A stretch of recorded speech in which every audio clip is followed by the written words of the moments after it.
নমস্কাৰ বন্ধু বান্ধৱীসকল, welcome back to my another mini vlog. পোনপ্ৰথমে সকলোকে ধনতেৰাছৰ শুভেচ্ছা জ্ঞাপন কৰিলোঁ। আগতীয়াকৈ পোহৰৰ উৎসৱ দেৱালীৰো শুভেচ্ছা জ্ঞাপন কৰিলোঁ।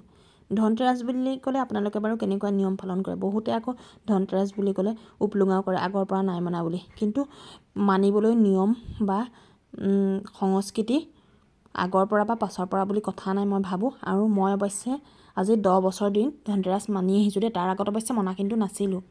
আৰু ধনতেৰাছত আমি সদায় 13 গছ চাকি জ্বলাওঁ, কাৰণ কাতি মাহত ধনতেৰাছ পৰে।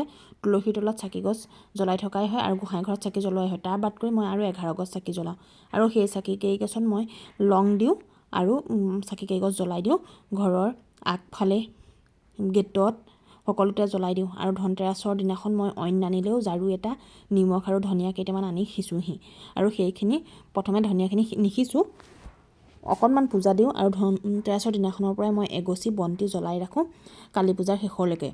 আপোনালোকে কৰে নে বাৰু? অৱশ্যে সকলোৱে বেলেগ বেলেগ ধৰণে কৰে, মই কিন্তু তেনেধৰণেই পালন কৰোঁ। আৰু এই গছেই মোৰ সেই চাকি গছ। আৰু ঝাৰুটো আৰু নিমখ পেকেট ধনিয়াখিনি আগদিনাখন ৰাখোঁ আৰু পিছদিনাখন উলিয়াই সেই ঝাৰুটোৱে মই গোটেই জাবৰখিনি সাৰি চাফা কৰোঁ আৰু ধনিয়াখিনি সিঁচি দিওঁ আৰু নিমখখিনিও মই এটা পাত্ৰত বছৰটোৰ বাবে ৰাখি থওঁ। আৰু দক্ষিণ দিশত ধনতেৰাছৰ দিনা এই চাকি গছ জ্বলাই থ'লে বোলে অকাল মৃত্যুৰ পৰা ৰোধ পাব পাৰি।